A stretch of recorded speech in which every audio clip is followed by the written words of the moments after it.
नमस्कार दोस्तों, मैं पूनम पांडे आप सभी लोगों का शक्ति कुंज चैनल पे बहुत बहुत स्वागत करती हूँ।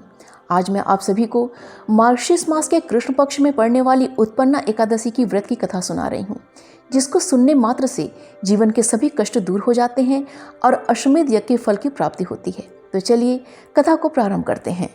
उत्पन्ना एकादशी व्रत कथा। श्री सूत जी बोले, हे विप्रो, भगवान श्री कृष्ण ने विधि सहित इस एकादशी महात्म को अर्जुन से कहा था। प्रभु में जिनकी श्रद्धा है वे ही इस व्रत को प्रेम पूर्वक सुनते हैं और इस लोक में अनेक सुखों को भोग कर अंत में वैकुंठ को प्राप्त करते हैं। एक बार अर्जुन ने भगवान श्री कृष्ण से पूछा, हे जनार्दन, एकादशी व्रत की क्या महिमा है? इस व्रत को करने से कौन सा पुण्य मिलता है? इसकी विधि क्या है? सो आप मुझे बताने की कृपा करें। अर्जुन के ये वचन सुन भगवान श्री कृष्ण ने कहा, हे अर्जुन, सर्वप्रथम हेमंत ऋतु के मार्गशीर्ष मास में कृष्ण पक्ष की एकादशी का व्रत करना चाहिए। दशमी की संध्या को दातुन करनी चाहिए और रात्रि में भोजन नहीं करना चाहिए। एकादशी को प्रातः संकल्प नियम के अनुसार कार्य करना चाहिए। मध्याह्न में संकल्प पूर्वक स्नान करना चाहिए। स्नान से पूर्व शरीर पर मिट्टी का लेप लगाना चाहिए। स्नान के बाद मस्तक पर चंदन का तिलक लगाना चाहिए। स्नान के उपरांत धूप दीप नैवेद्य से भगवान की पूजन अर्चन करनी चाहिए। रात्रि में दीपदान करना चाहिए। ये सभी सात्विक कर्म भक्ति पूर्वक करने चाहिए। रात में जागरण करते हुए श्रीहरि के नाम का जप करना चाहिए तथा किसी भी प्रकार के भोग विलास या स्त्री प्रसंग से सर्वथा दूर रहना चाहिए। हृदय में पवित्र एवं सात्विक विचारों को ही स्थान देना चाहिए। इस दिन श्रद्धापूर्वक ब्राह्मणों को दान दक्षिणा देनी चाहिए और उनसे अपने पापों की क्षमा मांगनी चाहिए। धार्मिक जनों को शुक्ल पक्ष और कृष्ण पक्ष की दोनों एकादशियों को एक समान समझना चाहिए। इसमें भेदभाव नहीं करना चाहिए।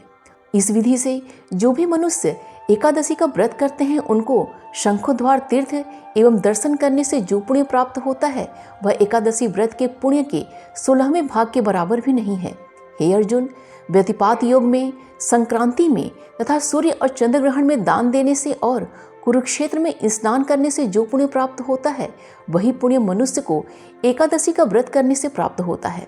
हे कुंती पुत्र, जो फल वेद पाठी ब्राह्मणों को 1000 गोदान करने से प्राप्त होता है उससे 10 गुना अधिक पुण्य एकादशी का व्रत करने से मिलता है।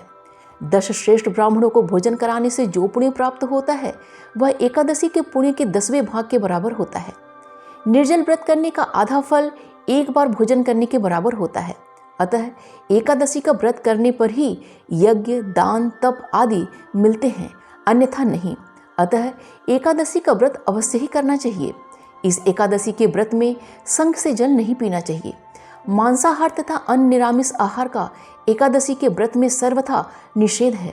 एकादशी व्रत का फल 1000 यज्ञों से भी ज्यादा है। भगवान श्री कृष्ण के वचन सुन अर्जुन ने कहा, हे प्रभु, आपने इस एकादशी के व्रत के पुण्यों को अनेक तीर्थों के पुण्य से श्रेष्ठ तथा पवित्र क्यों बताया है? कृपा करके यह सब बात आप विस्तार पूर्वक कहिए। श्री कृष्ण बोले, हे पार्थ, सतयुग में एक महाभयंकर दैत्य हुआ था जिसका नाम मुर था। उस दैत्य ने इंद्र आदि देवताओं पर विजय प्राप्त कर उन्हें उनके पद से हटा दिया। तब इंद्र ने भगवान शंकर से प्रार्थना की, हे भोलेनाथ, हम सब देवता मुर दैत्य के अत्याचारों से दुखी होकर मृत्यु लोक में अपना जीवन व्यतीत कर रहे हैं। राक्षसों के भय से हम बहुत दुख और कष्ट भोग रहे हैं। मैं स्वयं बहुत दुखी और भयभीत हूँ। अन्य देवताओं की तो बात ही क्या है। अतः हे कैलाशपति, कृपा कर मुर दैत्य के अत्याचार से बचने का उपाय बताइए।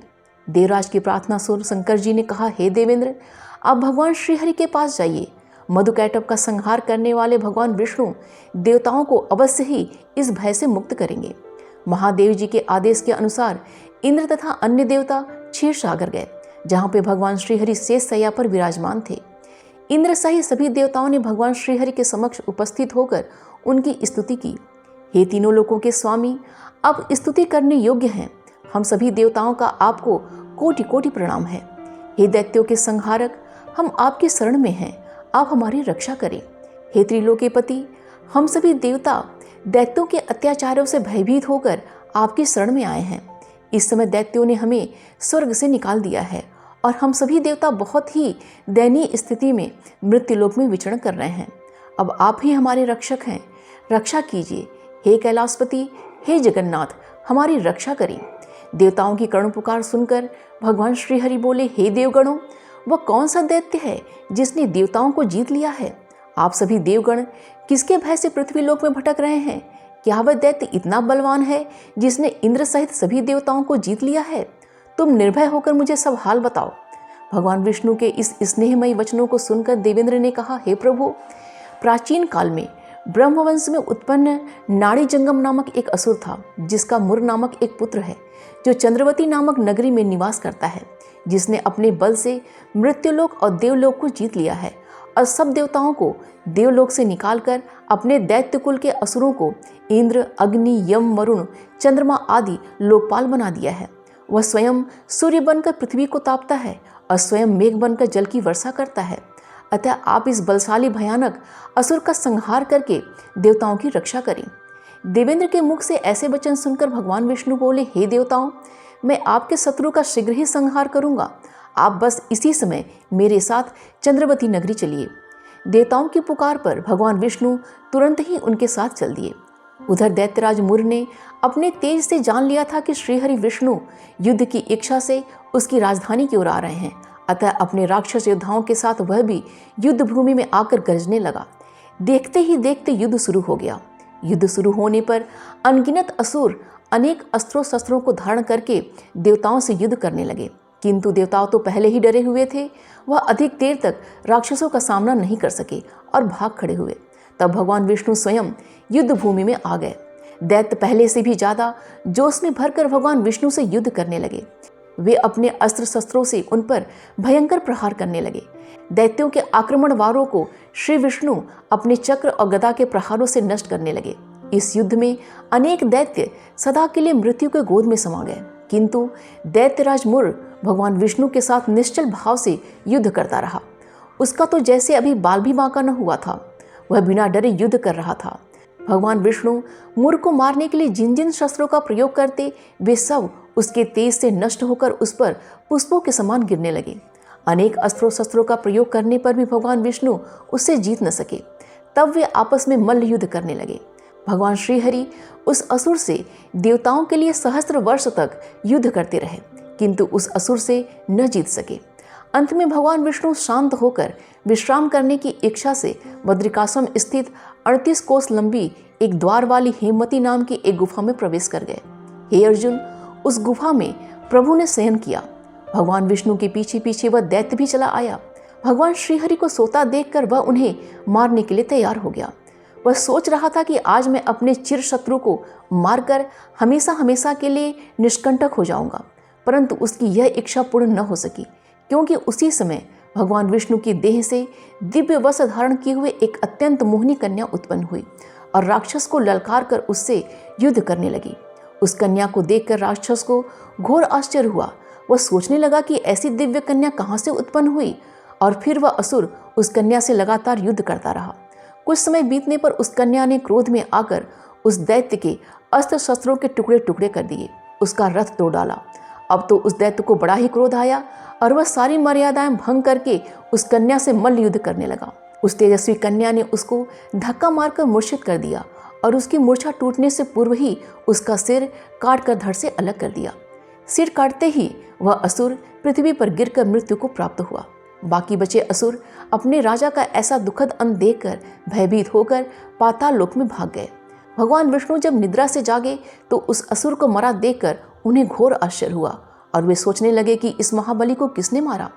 तब वह तेजस्वी कन्या श्री हरि से हाथ जोड़कर बोली, हे जगदीश्वर, यह असुर आपको मारने को उद्धत था, तब मैंने आपके शरीर से उत्पन्न होकर इस असुर का वध किया है।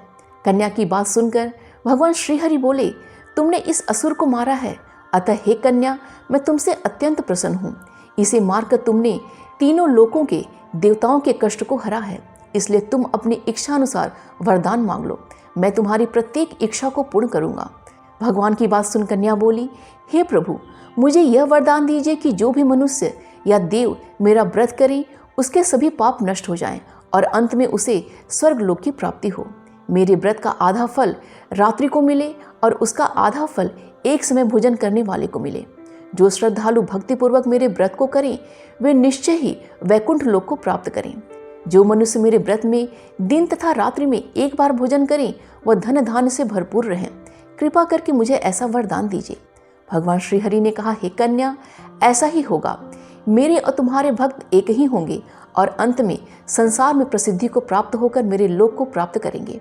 हे कल्याणी, तुम एकादशी को पैदा हुई हो, अतः तुम्हारा नाम भी एकादशी हुआ।